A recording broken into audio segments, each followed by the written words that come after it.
गुजरात में काबा। गुजरात के बेटा बा, गुजरात के 3 बार के सीएम बा, आ ओही जा से देश के पीएम बा। आ तब्बो थेथर बन के पूछा ताड़ू कि गुजरात में का बा। गुजरात में दम बा, ई प्रदेश नंबर 1 बा। गुजरात में दम बा, ई प्रदेश नंबर 1 बा।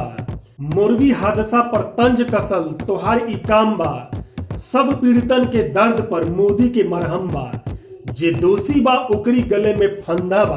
हमके त लागता मोरबी हादसा पर तोहार ई शोक संवेदना ना बा।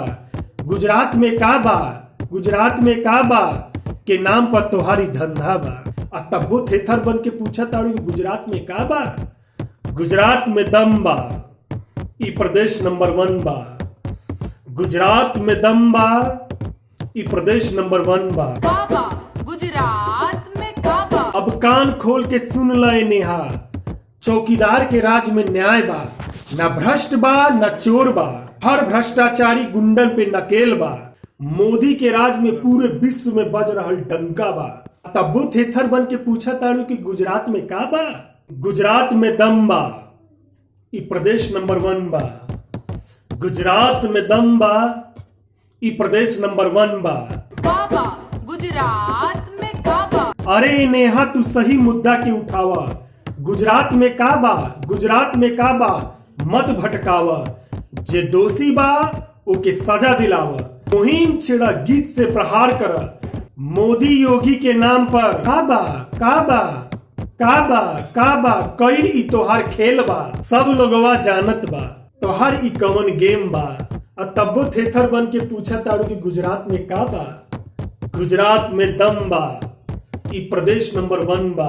काबा, गुजरात में काबा। तू पूछा ताड़ू कि गुजरात में का बा, त इहो बतावल हमार काम बा। गुजरात में विकास बा, विकास के गुजरात मॉडल बा। विकसित राज्य बा, 24 घंटा बिजली बा। उद्योग फैक्ट्री कारखाना के गढ़ बा। यूपी बिहार के लोगवन के रोजगार के आधार बा। पूरे देश में व्यापार के गढ़ बा। आ वही से पूछा ताड़ू कि गुजरात में का बा। गुजरात में महात्मा गांधी बा, सरदार वल्लभ भाई पटेल बा। वही जाके गांधी के दिलावल पूरे देश के आजादी बा। तब्बो थेथर बन के पूछा ताड़ू कि गुजरात में का बा। गुजरात में दम बा, ई प्रदेश नंबर 1 बा। गुजरात में दम बा, ई प्रदेश नंबर 1 बा।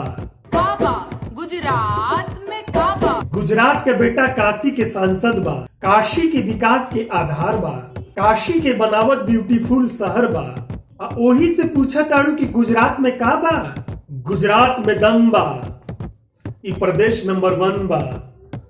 गुजरात में दम बा, ई प्रदेश नंबर 1 बा। गुजरात में चमकत ई खूबसूरत सड़क बा। गुजरात में स्टेचू ऑफ यूनिटी बा। दुनिया की सबसे ऊंची मूर्ति बा। जे पर कूद कूद के नाचेलू उहे गुजरात के डांडिया बा। हमार तोहसे इहे गुहार बा, एक बार तो पधारिए गुजरात में। विकास देख के भूल जइबू कि यूपी बिहार में का बा, कि यूपी बिहार में का बा।